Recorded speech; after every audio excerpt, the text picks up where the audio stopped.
Konflik yang berlangsung di Suriah masih terus memanas. Pasukan oposisi telah merebut sebagian pangkalan udara strategis. Video terbaru yang beredar di jejaring sosial juga memperlihatkan kerusakan parah di sejumlah wilayah setelah pertempuran udara sengit antara tentara pemerintah dan kelompok oposisi.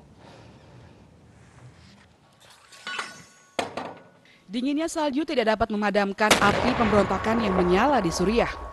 Pasukan oposisi terus berupaya merebut sepenuhnya pangkalan militer di Aleppo, kota terbesar di Suriah.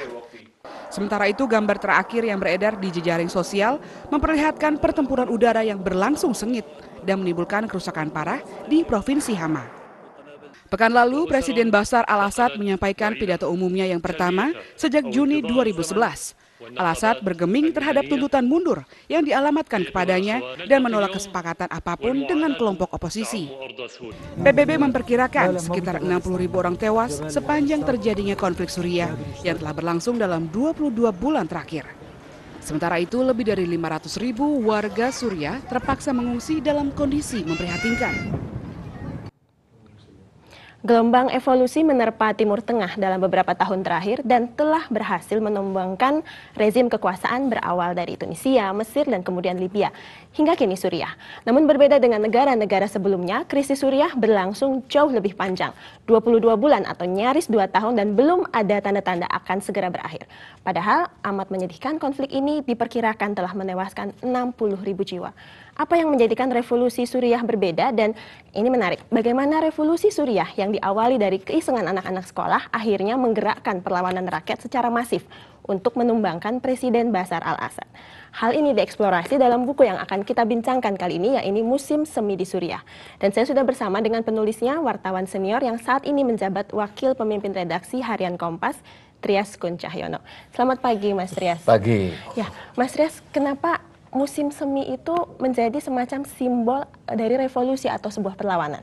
Ya, istilah musim semi itu digunakan banyak, terutama media. Memang yang pertama mengangkat membuat istilah musim ini adalah kalangan media. Ya, sebenarnya untuk mengungkapkan, memberikan gambaran terbitnya masa baru, terbitnya zaman baru. Ya, karena kita musim dingin, kemudian musim semi ada daun-daun baru, kemudian menjadi bagus, kemudian berbuah dan menghasilkan berguna bagi masyarakat banyak.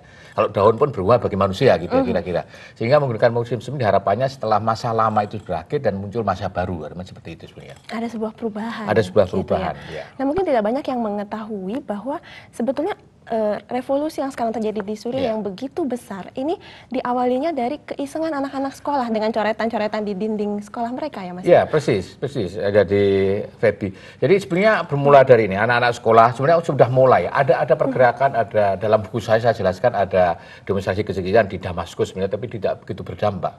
Muncul setelah anak-anak sekolah di Dera itu ada sebuah kota yang ada di beberapa antara Suriah dan Yordania, ya. Jadi kota kecil ya? Kota kecil di antara tadi saya katakan Yordania dan Suriah, di perbatasan gitu. Anak-anak sekolah yang melihat televisi, apa yang terjadi di Tunisia, apa yang terjadi di Mesir, apa yang terjadi di Libya, itu mereka melihat di televisi apa yang terjadi di negara lain. Ya. Di sana yang teriakan adalah bahwa rakyat menginginkan jatuhnya rejim. Rakyat menginginkan rejim diganti. Itu yang muncul, ya, muncul di televisi muncul dan karena dilihat oleh banyak orang, termasuk anak-anak sekolah melihat, dan mereka iseng-iseng ada membuat tulisan-tulisan ini di dinding sekolah bahwa rakyat menginginkan bahwa rejim harus berubah, harus jatuh seperti itu. Dan melihat seperti itu, apa yang terjadi? Karena Suriah adalah negara yang otoriter, kemudian dikuasai oleh militer dan sebagainya. Melihat kesiapan anak itu yang tentu tidak punya maksud agenda politik, tidak punya agenda ya? politik, agenda khusus. Anak-anak sekedar menulis apa yang dilihat di televisi. Mungkin di Indonesia juga melihat apa yang ada di televisi ditirukan gitu. Ditulis, kemudian apa yang terjadi? Intelijen itu kemudian menangkap 15 anak itu, ditangkap anak-anak sekolah itu. Tidak hanya sekedar ditangkap kemudian dibawa ke kantor polisi, kemudian apa yang dilakukan adalah disiksa di sana, disiksa, dipukul dan sebagainya. Itu yang kemudian membangkitkan amarah orang tuanya, saudaranya, orang sekampung, orang sekota, dan kemudian bergerak, dan itu menjadi kemudian bergulir persis, itu menjadi sebuah pemicu. Itu ya. Menjadi pemicu bergeraknya revolusi di Suriah sekarang ini. Tapi mungkin bukan kebetulan bahwa Daraa itu sendiri juga memang sebuah kota yang miskin begitu. Ya, persis, karena apa? Sebenarnya tidak, saya katakan sebagai pemicu ya, kasus Belinya itu. Sama dengan apa yang terjadi katakan di Mesir, apa yang terjadi di Tunisia, ya Tunisia bakar diri misalnya. Seorang pedagang buah yang membakar diri. Ya, oleh seorang pedagang buah, ya? Muhammad Bouazizi misalnya, pembakaran diri dia karena merasa bahwa dilarang untuk berusaha, dia anak perguruan tinggi, dilarang untuk berusaha, kemudian diperlakukan secara tidak adil, dan kemudian ketidakadilan itu tidak hanya dirasakan satu orang, oleh banyak orang. Sama dengan di Daraa di Suriah,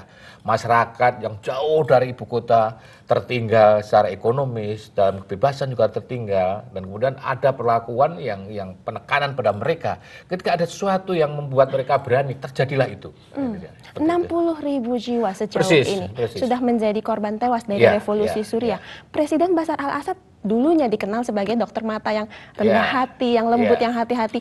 Kenapa kemudian bisa menjadi otoriter seperti saat ini? Dalam buku saya ceritakan siapa Bashar dan sebagainya, bapaknya Bashar terakhir sekolah di Inggris. Ketika dia dipilih oleh bapaknya Hafiz al-Assad untuk menggantikan dia, itu ada gambaran bahwa ini akan terjadi perubahan yang bagus di Suriah.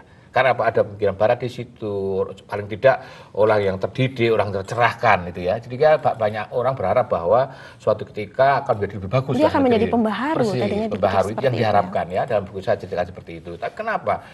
Yang namanya orang sudah berkuasa, kekuasaan ya, ketika sebenarnya sistem tidak mendukung dia kekuasaan, dan sistem itu membuat masyarakat tidak nyaman karena merasa tertekan, tertindas, tidak ada kebebasan dan sebagainya, dan ketika itu digugat merasa akan hilang, tentu akan berusaha sekuat tenaga untuk mempertahankan itu yang terjadi kemudian ya. Dia merupakan bahwa dia ada karena ada rakyat, sebenarnya kan itu kan, dia ada berkuasa karena ada rakyat, dia lupakan semuanya itu, bahwa ini kekuasaan ada di tangan saya. Padahal itu kekuasaan yang dituntut oleh rakyat supaya diberikan dipraktekkan secara lebih demokratis, memberikan keadilan. Ini yang digugat rakyat. Ya. Suriah sebetulnya adalah republik, tapi kemudian seolah-olah diperlakukan seperti monarki gitu persis, ya. Itu yang terjadi ya. Republik, kemudian monarki. Itu sebenarnya yang mau dicontoh oleh Mesir sebenarnya ya, kalau tidak jatuh ketika karena Husni Mubarak mencalonkan anaknya Gamal Mubarak, tapi rakyat bergerak, mau dicontoh. Nah sekarang ketika Hafez al-Assad masih ada, kemudian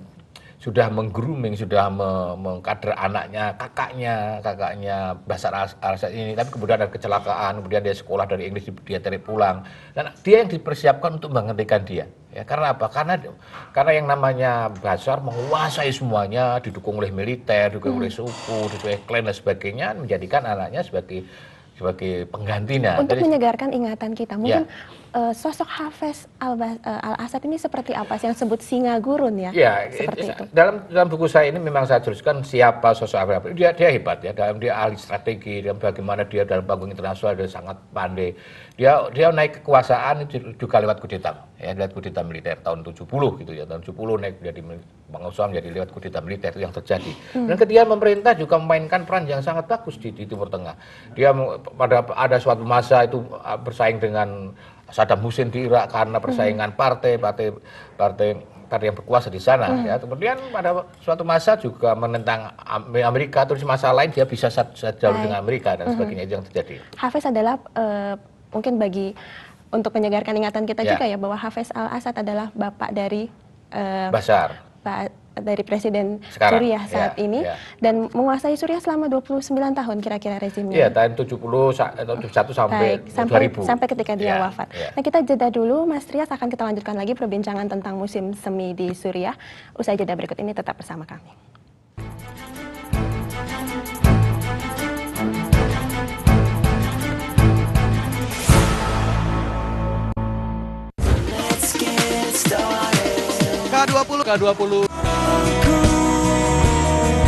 K20 Kompas, Inspirasi Indonesia.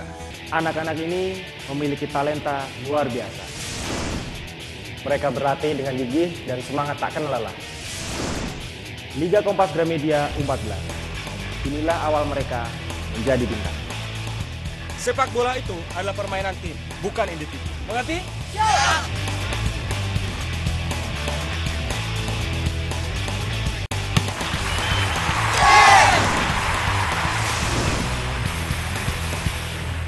kita bertiga ini mutualisme, saling tergantung, saling butuh. Supermam Rempong. Setiap Senin jam setengah 9 malam. Kompas TV, Inspirasi Indonesia. Makan terburu-buru, keanginan, makan dan minum bergas, bikin kembung dan begah. Gazero, cepat atasi kembung dan begah. Gazero, kembung dan begah reda, perut lega. Gazero, dari Proma, ahlinya lambung. Lelet, flu. Nggak betul tuh. Yang betul gimana? Yang betul, minum Procold. Mama betul. Procold Udah betul. Dunia olahraga selalu menarik untuk diikuti. Sportivitas, ketegangan, sampai sanggup menerima kekalahan. Di sini kamu dapatkan informasi lengkap dalam dan luar negeri.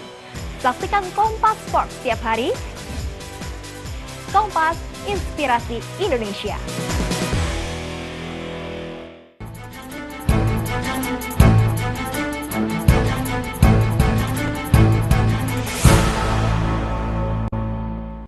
Terima kasih Anda masih bersama kami di Dialog Buku dan Kehidupan dan masih membincangkan musim semi di Suriah bersama Trias Kuncahyono. Nah, Mas Trias, ini kan gelombang yang terjadi di Suriah itu adalah merupakan gelombang yang terjadi sebelumnya ya, dari Tunisia ke Mesir kemudian Libya adalah imbas dari gelombang yang terjadi sebelumnya. Nah, tapi kenapa kemudian di Suriah terjadinya jauh lebih panjang gitu? Ada banyak hal yang mempengaruhi kenapa di Suriah menjadi lebih panjang ya. Posisi Suriah sendiri itu membedakan dibanding misalnya dengan Libya yang lama, kemudian dengan Mesir yang begitu cepat hanya 18 hari. Biasanya cuma 18 hari jatuh gitu ya.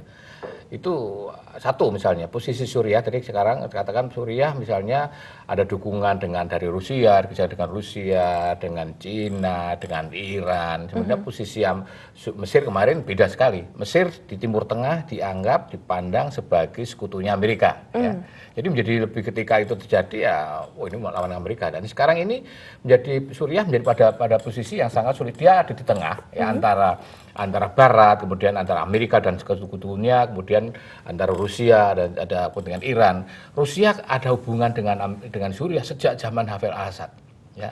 Suriah itu oleh Rusia waktu itu Uni Soviet diangkat sebagai sekutunya karena apa? Karena Suriah menjadi jalan bagi Uni Soviet dalam ketika masa politik perang dingin ya, jalan untuk mencapai pelabuhan air hangat yang tidak membeku sekarang zaman ini, yaitu sehingga dia membangun satu, tapi kemudian juga merupakan basis dalam persaingan perebutan pengaruh antara Barat dan Uni Soviet dengan Amerika dan Rusia, sehingga menjadi sekutunya Rusia. Cukup banyak senjata dikirim ke situ sejak zaman al-Assad. Sampai sekarang pun masih terjadi seperti itu.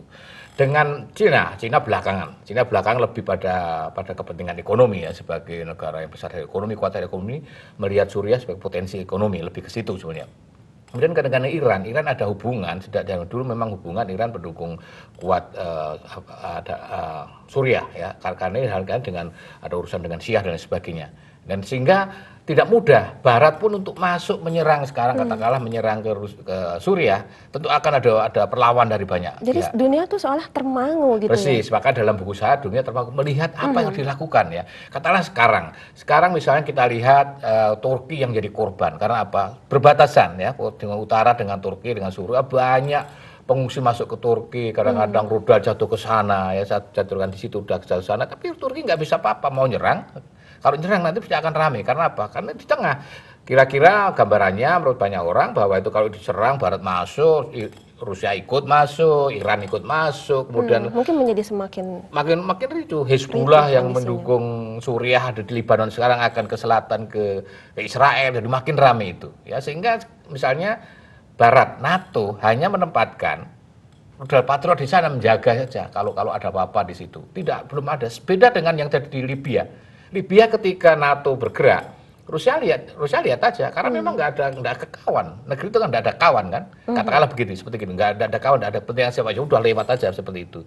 Ketika di Mesir, semua melihat silahkan rakyat Mesir menyingkirkan, gitu aja. Amerika dia hands up gitu, angkat tangan semuanya.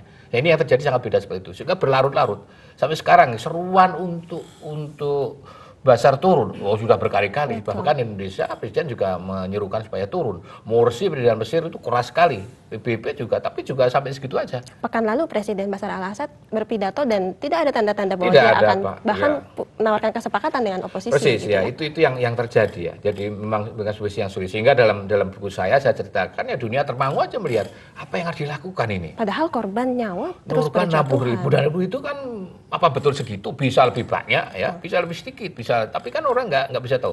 Wartawan kan nggak bisa masuk sana kan? Masuk sana, ada yang bisa masuk secara nekat dari utara yang nggak ada, masuk dari Turki dan sebagainya, kan tertutup wilayah itu. Begitu banyak tenaga kerja wanita Indonesia juga keluar karena situasi itu ya, lewat Lebanon, lewat Yordania dan sebagainya, seperti itulah. Menyangkut sedikit tentang tenaga kerja Indonesia, sejauh ini kondisinya seperti apa yang Mas Res ketahui? Kalau yang saya dengar, saya kan barusan dari Lebanon ya, 2 minggu lalu saya ada di Lebanon, ke Beirut, kemudian ketemu duta besar dan diceritakan bahwa sejauh ini yang saya tahu dari sana ya masih aman-aman saja. Memang disarankan untuk segera keluar dari sana karena tidak ada yang tahu what happened there. Apa yang akan terjadi nantinya nggak tahu. Masih seperti bola liar betul ya. Liar. Sementara kan Suriah saya berada di perbatasan, melihat, bertemu dengan orang, melihat bahwa sekitaran Damaskus, pinggiran Damaskus itu sudah memang tidak aman gitu ya, sehingga memang harus keluar, lebih baik keluar seperti yang terjadi, sehingga banyak orang tenaga kerja Indonesia yang keluar lewat, tadi saya katakan lewat Lebanon, Beirut, kemudian ada lewat Yordania, lewat Aman ya. Memang kalau pemerintah kita sejauh saya tahu memang terutama di Beirut sudah siap siaga untuk mengantisipasi ya, kalau ada terjadi sesuatu ya. Kira-kira setelah Suriah, kemana lagi bola panas revolusi akan bergulir? Ini yang sangat menarik, pertanyaan Feby yang menarik, karena orang tidak pernah tahu. Dalam arti ya, ketika Tunisia terjadi, nggak ada yang tahu bahwa bakar diri seorang posisi itu kemudian bisa menjatuhkan Ben Ali. Siapa ya? Nggak tahu. 11 hari kemudian setelah Ben Ali jatuh ternyata terjadi juga di Mesir. Yang ada yang tahu. Ya nggak ada yang tahu, ternyata seperti itu. Nggak ada yang pernah mengetahui. Jadi tidak bisa diprediksi. Ya, karena apa? Karena ketika ada di Tunisia, kemudian muncul di Mesir, kemudian di Libya dan sekarang di Suriah, negara-negara lain yang dianggap otoriter mulai berbenah diri. Ya, sejauh ini siapa lagi? Maksudnya negara mana lagi yang katakanlah otoriter dan ya, mungkin mulai kan saya harus waspada gitu, berbenah diri tadi. Jordania, kerajaan itu sudah berbenah diri. Tuntutan rakyat untuk perubahan misalnya parlemen diikuti semuanya. Arab Saudi yang sangat dilihat itu juga mulai berubah, memberikan santunan pada rakyatnya, ada banyak hal yang diberikan uang dan sebagainya itu untuk. Dan sekarang semalam saya baru mendengar bahwa sekitar 30 perempuan di Arab Saudi yang sangat ortodok itu diangkat menjadi anggota semacam Dewan Syuro gitu ya, anggota majelis rendahnya itu. Ada 30 perempuan. Itu kan dalam usaha untuk memberikan keterbukaan lagi. Yaitu saya rasa itu antisipasi dari gerakan itu semua. Tidak ada pemerintahan satupun di dunia Arab yang menginginkan itu kan. Terjadi pergolakan rakyat protes seperti yang terjadi di Suriah. Ya, nggak ada yang menginginkan. Bashar juga tidak menginginkan itu, maunya tetap berkuasa. Sehingga kekuasaan adalah candu ya. Persis, ya itu yang terjadi. Nah, perempuan sendiri, peranan perempuan sendiri dalam saya baca di Museum Semi Suriah ada ya peranan sangat kaum besar, perempuan sangat untuk besar. Itu ya? Karena ketika mulai dari terjadi di Deraa, misalnya Deraa tadi saya sampaikan awal mulanya dari situ, api muncul di Deraa. Itu perempuan yang ada di depan, semua. Persis hampir di semua revolusi di Timur Tengah perempuan sangat besar perannya. Ya, turun ke lapangan, ikut demonstrasi dan itu yang sangat berat karena kemudian mereka tidak bisa protes, tidak melakukan kewajiban atau pekerjaan sebagaimana mestinya ya, itu juga hanya protes. Itu yang terjadi di Suriah seperti itu. Perempuan juga memiliki peran yang penting. Dan juga di negara-negara Timur Tengah lainnya. Semua. Sekarang ini yang terjadi di Suriah, di Mesir sangat besar, di Mesir gerakan perempuan itu sangat kuat untuk menggulingkan itu, dan Tunisia sama. Besar perempuannya perannya. Dan kita berharap saja semoga revolusi di Suriah ini segera tuntas dengan cara sebaik-baiknya karena puluhan ribu nyawa terus terjatuh ya setiap harinya. Terima kasih banyak Mas Rias. Dan terima kasih untuk perhatian Anda menyimak dialog buku dan kehidupan kali ini. Setelah ini akan Anda simak Kompas Update pukul 6 waktu Indonesia Barat. Saya Feby Indirani, sampai jumpa.